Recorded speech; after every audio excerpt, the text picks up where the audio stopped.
آج کی ہماری گفتگو کا موضوع کہ غیر مسلموں کی عبادت گاہوں میں جانا اور اسی طرح غیر مسلموں سے تحفے تحائف کا لینا وصول کرنا، اس کے اوپر گفتگو کی جائے گی۔ تو سب سے پہلی بات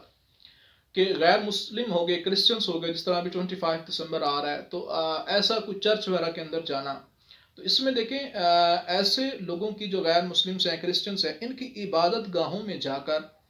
ان کی مذہبی رسومات کے اندر شرکت کرنا یہ حرام ہے اور سخت ترین گناہ ہے۔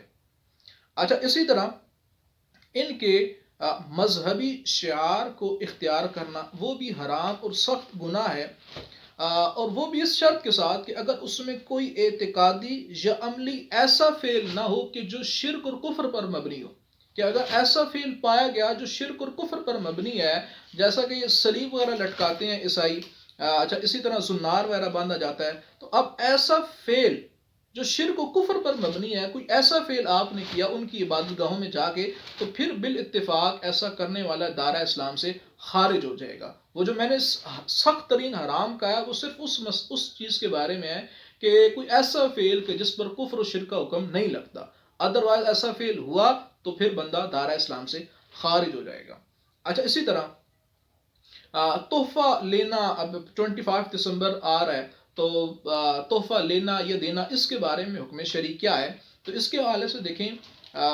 کرسچنس ہو گئے یا اس کے علاوہ جو اور ہولی دیوالی بھی آتی رہتی ہے، تو کافروں کے ساتھ ان کے مذہبی تہواروں کے موقع پر انہیں تحفہ دینے سے حد درجہ اجتناب ضروری ہے۔ اس کے علاوہ اگر اور کوئی مواقع ہیں تو ان پر تحفہ دینے میں کوئی حرج نہیں ہے، لیکن ایسے مواقع کے اوپر ان کو تحفہ دینے سے حد درجہ اجتناب ضروری ہے۔ اور اگر کسی مسلمان نے اس دن کی تعظیم کی نیت سے، جو خاص ان کے تہوار کے دن ہے، مذہبی تہواروں کے دن ہے، اس دن کی تعظیم کی نیت سے تحفہ دیا، تو اب وہ بندہ دائرہ اسلام سے خارج ہے، اس کے اوپر حکم کفر ہے۔ اس کی